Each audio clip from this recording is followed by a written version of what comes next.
자, 복숭아 나무 곁으로입니다. 자, 고이 지약사고요. 고이 지약사 출판사 교과서와 관련된 1단원 그 복숭아 나무 곁으로 자 들어가도록 하겠습니다. 자, 일단은 현대시고 현대시에서 가장 중요한 거는 뭐 당연히 뭐겠습니까? 화자의 상황, 정서, 태도, 상황, 정서, 태도라는 거. 그리고 현대시를 이해할 때 현대시 이해에 가장 어려운 게 뭐라고 했죠? 뭐죠? 가장 이해하기 어려운 건 시어의 속성이죠. 속성. 시어의 속성. 그러니까 자, 이 그라는 단어의 속성. 그러니까 속성은 뭐죠? 겉성이 아니라 속성이라는 건 문학에서 하나 더 들어가는 거죠. 약간 좀 더. 그래서 시가 어려운 거. 시가 쉬운데 어렵죠. 참 읽기 쉽죠. 이거보다 어려운 단어가 없으니까. 그런데 참 어렵죠. 그것은 왜 그렇다? 시어가 내포하고 있는, 함축하고 있는 속성 때문이다라는 건 이론이 현대시 들어가기 전에 선생님이 잠깐 먼저 이 말 무슨 말인지 알겠니? 그럼 복숭아 나무라는 것의 속성은 뭘까? 곁으로 오는 단어의 속성은 뭘까? 여러 교의 마음이라는 시어의 속성은 뭘까? 흰꽃, 분홍꽃이라는 단어가 그냥 흰 색깔, 분홍 색깔 이렇게 읽으면 시를 이해할 자격이 없는 거죠. 아예 이해하러 들어가지도 말아야 되겠는. 항상 시를 이해하는 궁금해야 돼. 흰꽃, 분홍꽃, 그늘이라는 시어의 의미는 뭘까? 근데 대부분 현대시를 들어가는 친구들은 그냥 쭉쭉 읽어요. 그리고 뭐라 그래 이제? 아, 띠바, 뭔 도구 소리야? 뭐 이렇게 하는 거지 이게. 그러더니 문제 가는데 또 답은 또 나와 또 문제 가서 대략 대충 뭐 얘가 얘 아닐까 뭐 이렇게 푸는 거지만 원래 시를 오늘 시 들어가는데 첫 번째니까 내가 얘기해 주는 겁니다. 자, 시 이해하는데 가장 중요한 게 뭐다? 첫 번째 속성이다. 이게 참 이건 경험이야 경험. 그런데 내신은 좀 편하죠. 왜? 내신 작품은 시어의 속성을 다 얘기하고 암기하고 들어가니까. 근데 너는 오늘 현대 시어의 속성과 이따가 할 고전 시가의 작품들의 속성을 배우고 갈 거예요. 근데 수능은 뭐야? 난생 처음 떠올려 본 시를 딱 던져주고 얘 속성 뭘까 유추해봐. 이게 수능 현대시. 내신은 그 속성까지 달달달 필기하고 외우고 들어가니까 내신형인 겁니다. 두 번째가 화자의 상황, 정서, 태도지요. 이 속성을 통해서 얘가 무슨 상황에서 무슨 정서, 무슨 심리를 갖고 있고 그래서 어떻게 하겠다라는 거야. 상정태. 이게 곧 뭐야? 이게 주제죠. 이 시가 쓰여진 주제. 또 궁금해하는 것. 그러니까 시 이론이다 얘들아. 시 처음 들어가니까 시와 관련된 이론인데 오늘은 약간 우게 운문. 현대시와 고전시가 작품을 많이 할 거니까 이런 운문적인 거니까 이 이론은 좀 알고 들어가자라는 거지. 그냥 내가 쭉 설명하면 필기할 거예요. 이러지 말고. 세 번째가 뭔지 아니? 1번을 이해해야 되며 두 번째가 사자의 상황, 정서, 태도를 이해할 것이며 세 번째가 이해할 게 뭘까요? 질문 던지는 거 가장 짜증나죠? 질문 던지면 대답 안 해도 된다. 어차피 마스크 안에 있으니까 대답 안 해도 돼. 그냥 나 혼자 자문자답하는 거니까 너무 쫄지는 마. 알겠지? 대답하려고 막 대답해야 되나? 고민하지 마. 안 해도 돼. 내가 혼자 묻고 내가 대답할 거니까. 근데 그냥 강의에서 그냥 너희를 자극 주려고 하는 거지. 생각 좀 해봐. 세 번째 뭐야? 시 이해의 세 번째 요소. 우리 맨날 현대시 배우는데 그걸 몰라요? 세 번째 요소 그렇죠.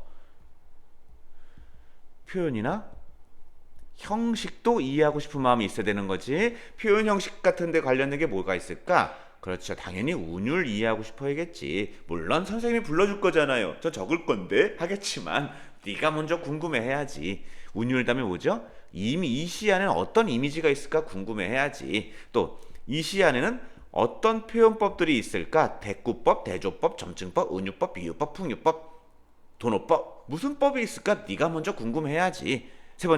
네 번째는 시상 전개 방식. 그래서 이 시는 어떤 전개 방식의 형식을 이 시인이 기술을 부렸을까? 요게 3대 시를 이해할 때. 자, 정리한다. 시작. 시어의 속성. 이게 제일 어렵죠. 이게 제일 어려운 거죠. 시어의 속성은 속에 있는 성질이니까 이건 막 수많은 경험으로 습득해야 되는 거. 아니면 코리언의 어떤 feel. 너 문학에 감각이 있구나라는 건 이 속성적 삘이 있다는 뜻인 겁니다. 두 번째는 그래서 상황정서 태도가 뭔데? 주제가 뭔데? 나한테 어떤 교훈을 전달하려고 하는 거야? 세 번째, 그런데 이건 형식적으로 그래서 1번과 2번은 그 내용적 이해라고 하고 3번이 형식적 이해인 거죠. 그래서 이 두 가지가 합쳐진다. 그냥 처음이기 때문에 우리가 이런 이론을 알고 이제 앞으로 작품을 쭉 치겠습니다. 됐죠? 가보자. 자, 그 복숭아 나무 곁으로인데 한번 먼저 읽어보기 바랍니다. 우리 이거 보는 친구들도 먼저 한번 읽어보기. 자, 얘들아, 먼저 읽어봐야 돼. 먼저 이해를 해봐야 돼. 먼저 이 세 가지를 해봐. 준비, 시작. 1분 주겠습니다. 시작. 어려운 얘기인 거야. 내가 지금 이거를 내신형인데 수능형으로 한번 해보라고 하는 거야. 이해됐죠? 그냥 가볼게요. 이거 이 시제는 이 시의 주제가 되게 철학적인 거 아니 너희들? 이 시를 가볍게 얘기하면 꽤 별거 아닌 것 같잖아. 실제 주제는 이거 EBS 고3 수특에 올해 나온 겁니다. 올해 고3 EBS 수특에 이 작품이 있습니다. 현대시 21강에. 그래서 고3 애들도 외우고 있는 건데 되게 철학적 주제가 있기 때문에 이 시는 쉬운 것 같지만 어려운 시입니다. 가볼게요. 자, 고백적이다, 성찰적이다, 비유적이다. 자, 우리 비유적 하면 비유법 세 가지 뭐 있죠? 직유, 은유, 하나 더 의인법 있다라는 거 꼭 기억해야 된다. 의인법도 비유법이라는 거 다 알 겁니다. 이건 표현법과 관련된 얘기인 거죠. 그 다음, 자, 복숭아 나무 됐고요. 자, 주제 갑니다. 타인의 진정한 모습을 발견하고 이해하는 일의 어려움과 보람. 그래서 이거는 뭐냐면 진정한 모습을 왜 이해하기 어려운 줄 아니 이거? 우리한테 항상 뭐 있죠? 어떤 타인을 볼 때 우리가 첫 번째 있는 게 뭐 있어? 주제는 빨간색 갑니다. 빨간색. 편견과 선입견이 이거의 주제입니다. 뭐든지 타인을 바라볼 때 우리가 편견과 선입견을 먼저 갖고 그걸 통해서 타인의 진정한 본질을 이해하지 못하는 현대인들에 대한 반성, 성찰과 그리고 그걸 편견과 선입견을 깨고 타인의 본질을 이해했을 때의 보람, 이게 이 작품의 주제입니다. 편견과 선입견을 대한다는 걸 나온 겁니다. 자, 가볼게요. 너무도 여러 겹의 마음을 가지는데 이게 바로 뭐냐면 여러 겹의 마음을 가졌다고 생각하는 것 자체가 이게 바로 편견과 먼저 선입견이 끼어 있다라고 하는 거야.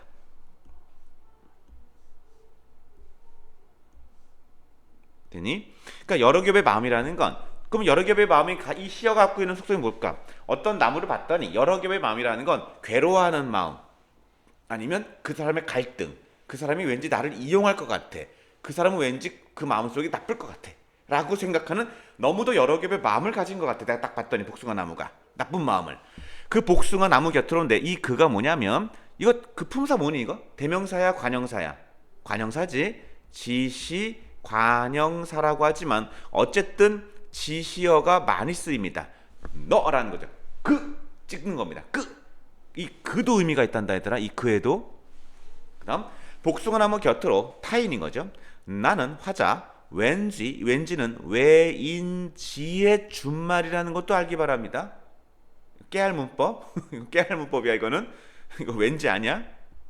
이건 웬 놈이냐 이럴 때는 띄어쓰기 하고 이거는 관형사 어떤 놈이냐 할 때는 왠지. 가까이 가고 싶지 않았습니다. 거리감이 있다라는 거 부정적인 거고 편견과 선입견 때문에 타인일 수도 있고 복숭아 나무는 아니면 진리 혹은 본질일 수 있어. 우리가 어떤 진리, 타인, 사람으로 말하면 타인일 수 있으며 철학적으로 가는 거야. 아니면 진리와 본질도 우리는 선입견과 편견이 있기 때문에 처음에는 우리가 오해를 해요. 가까이 가지 않아요. 그 다음 흰꽃과 분홍꽃을 나란히 피고 있는 그 나무는 복숭아 나무니까 흰 색깔, 분홍 색깔, 뭐 색채요. 그 나무는 아마 사람이 앉지 못할 그늘 가자. 그늘 여기 나왔다. 선입견과 편견. 사람이 앉지 못할 그늘. 근데 이 작품에 나이덕 시인의 작품은 뭐 어떤 특징이 있냐면 얘들아 뭐래? 요거 한번 보고 가자. 여러 겹의 마음이라는 단어 있죠. 그런데 그 밑에 여러 겹의 마음이라고 이게 반복되는 게 특징입니다. 또 하나 그늘이라는 단어 있지 않니? 이 밑에 그늘 얘는 긍정적 시어 반복됩니다. 반복. 그런데 그 위에 나왔던 여러 개의 마음 부정입니다. 그늘도 부정이지요. 근데 그 밑에 똑같은 단어가 반복되는데 얘는 긍정적 시어로 변화해요. 속성이.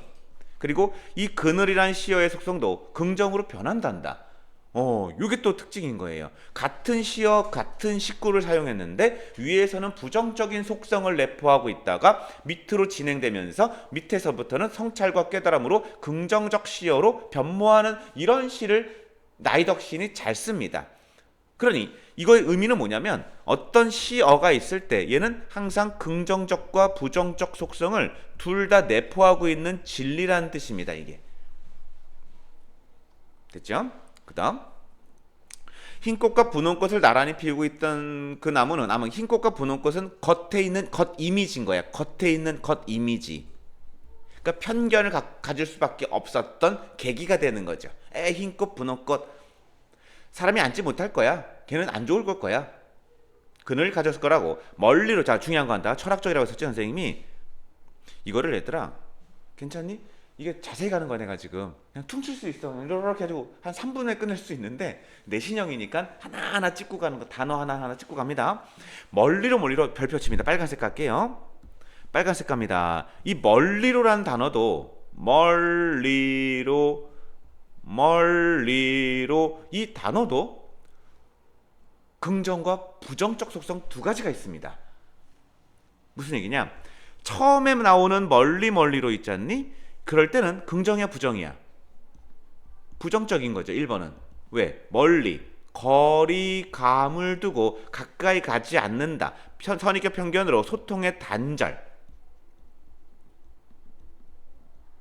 를 의미하는 멀리로겠지.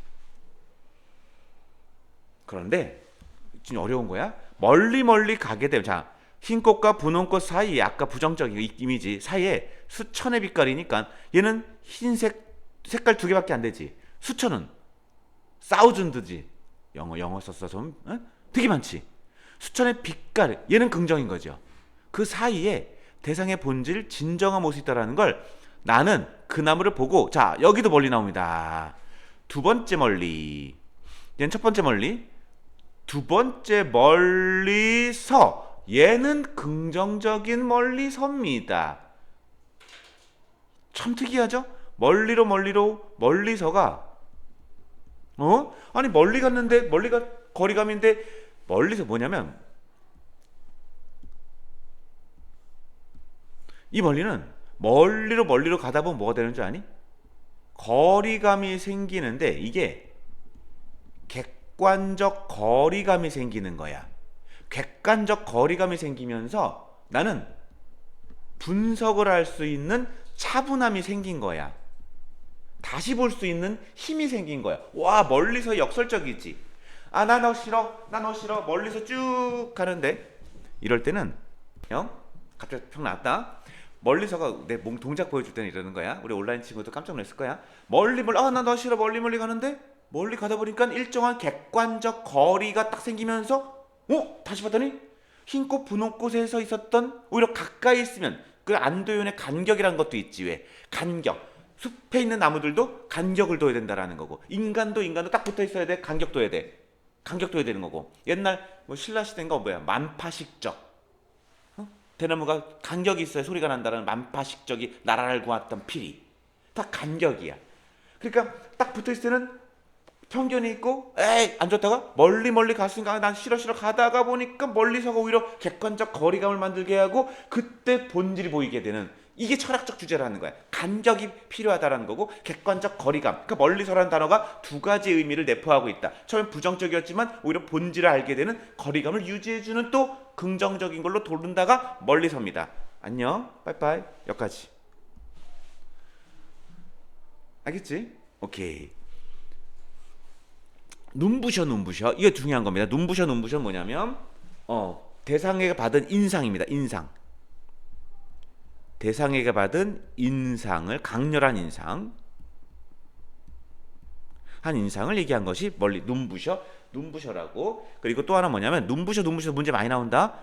눈부셔 이렇게 갈게요. 화면 판서라는 이유는 이렇게 너희가 직관적으로 나랑 똑같이 쓸 수 있는 장점이 있기 때문에 화면 판서 쓰는 겁니다. 선생님도 이렇게 분필 쓸 수 있어요. 이렇게 이 소리가 나면 좋은데. 자, 눈부셔는 뭐냐면 화자의 인식이 전환되는 순간입니다. 눈부시니까 인식의 전환이 생겼다라는 거. 눈부시기 전까지는 몰랐는데 눈부시니까 그때 아는 거야. 수천의 빛깔이 있고 대상의 본질이 있다는 거. 타인을 진짜 이해할 수 있었다라는 눈부셔라는 포인트. 피우고 싶은 꽃빛이 그러니까 수천의 빛깔이 있다는 건 피우고 싶은 꽃빛이 너무 많은 거야. 얘들아 아까 몇 개 했었어?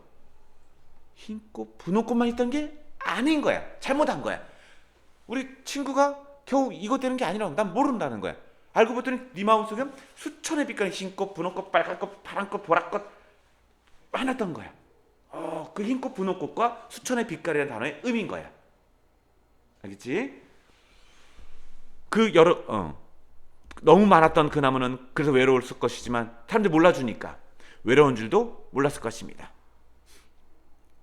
이해의 심화. 됐지? 그 다음 약간의 역설적인 것도 있단다. 여기에 외로운데 외로운 줄 몰랐다는 건 역설적인 약간 그런 거야. 그 여러 개의 마음 다 나왔죠? 다시 나왔죠? 긍정. 여러 개의 마음은 다시 긍정적인 의미로 해서 대상을 진정으로 이해하는 거지. 여러 개의 마음은 뭐였던 거야? 그 대상이 나쁜 마음이 아니었다가 그가 갖고 있는 내재적인 본질과 흰꽃과 분홍꽃만으로 딱 되는 것이 아닌 다양한 색깔로 인생을 살고 싶었다라는 이 여러 개의 마음을 읽는데 참 오래 걸렸습니다. 자, 씁니다. 경어체입니다. 경어체. 당연히 뭐 반복이니까 운율 이런 건 안 할게요. 반복이니까 운율이다. 운율감. 근데 원래 운율감도 궁금해야지. 왜? 우린 이걸 다, 그러니까 선생님이 어떤 시를 설명할 때는 나도 강사니까 이걸 다 설명했었어야 되는 거죠. 지금 속성 설명하고 있죠? 어떤 상황인지 알겠죠? 어떤 정서인지 알겠죠?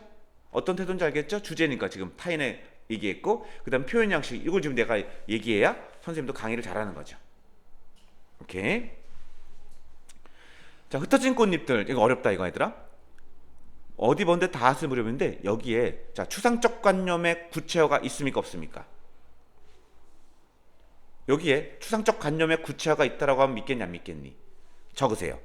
추상적 관념의 구체화가 이 구절에 있단다. 근데 되게 어려운 거란다. 왜냐? 흩어진 꽃잎들 어디 먼데 닿았을 무렵은 이거는 추상적 관념 이안이 없거든요. 이거 다 시각이거든. 흩어진 꽃잎 보이고 어디 먼데 닿은 거 보이잖아. 그러면 이 구절의 추상적 관념이 뭘까? 이게 핵심인 거예요. 얘는 뭘까? 시간의 경과라는 추상적 관념이 있는 거야. 왜? 꽃잎이 떨어지면서 어디 먼데 닿을 때까지 시간이 타임이 흐르겠지. 그래, 흩어진 꽃잎도 어디 먼데 닿았을 무렵이니까 시간의 경과가 흐르고 있는 것을 그거를 구체화시켰다라는 추상적 관념의 구체화 아주 어려운 예시니까 기억을 해주기 바랍니다. 이걸 추상적 관념의 구체화는 너희가 맨날 동지사 딸 기나긴 밤을 한 허리를 베어내어 황진시밖에 없는 거야. 그 시는 이제 추상적 관념의 구체화의 쉬운 예시. 얘는 추상적 관념에 좀 어렵고 낯서는 예시니 기억을 해주기 바란다. 시간의 경과가 느껴지니? 느껴져야 되는 거야? 오케이. 조금은 심심한. 왜 심심할까? 이파리가 다 떨어졌으니까. 그러면 계절이 어딜까? 가을이나 계절감이 겨울이 됐다라는 걸 계절감도 느낄 수 있어야 됩니다. 하고 있는 그 복숭나무 그늘에서, 자, 이 그늘은 아까 마찬가지죠. 그늘 가졌을 거라고 머리 가는데 그늘, 저 화자의 위치입니다. 화자의 현재 위치. 화자 현재 위치가 그늘이라는 게 중요하지. 그러면 이제 거리감이 아니라 친근감. 그늘 밑에서 가만히 들었습니다. 저녁이 오는 소리를, 당연히 이걸 도치법이라고 하고, 도치법 뒤로 갔으니까. 그리고 저녁 중요하다. 저녁이라는 시어의 속성은 뭘까? 떠올려봐. 저녁이라는 시어의 속성은 뭘까? 저녁은 어떤 속성을 내포하고 있을까? 저녁은 성찰의 시간이지. 조용히 사색의 시간이다라고 하는 거. 맞니? 평온함의 시간일 수 있죠.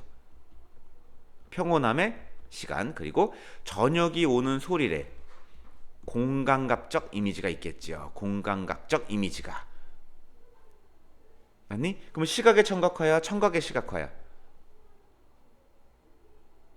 시각의 청각화, 감각의 전이. 저녁이라는 시각이 오는 소리, 소리가 들리지 않거든. 그러니까 오전이 오는 소리를 들었다. 오후가 오는 소리 들어봤니? 새벽이 오는 소리 들어봤니? 이게 공감각적 이미지의 효과죠. 새벽이 오는 소리? 새벽 소리는 어떻게 해야지 새벽 소리야? 딸랑딸랑 이게 새벽 소리일까? 신기하죠. 저녁 소리 어떻게 하면 저녁 소리일까? 몰라, 나 혼자 생각하는 거야. 알겠지? 여기까지가 이 작품의 핵심이고 당연히 성찰적 있다라는 거 기억해주고. 성찰이다. 왜? 내면을 바라보니까. 성찰은 뭐죠? 성찰은 반성이 있으면 무조건 성찰. 내면 안쪽 마음 무조건 성찰이야. 그죠? 그또 뭐 있어? 깨달음. 그러니까 성찰이라는 개념은 되게 커요. 반성 뭐 당연히 성찰인 거고, 내면 속 마음을 들여다봤다, 내면을 꺼냈다, 무조건 성찰. 그리고 뭔가 예전엔 미처 몰랐지만 이제야 알았네. 다 성찰. 성찰 어렵다. 오케이, 여기까지만 하도록 하겠습니다. 됐지? 마치겠습니다.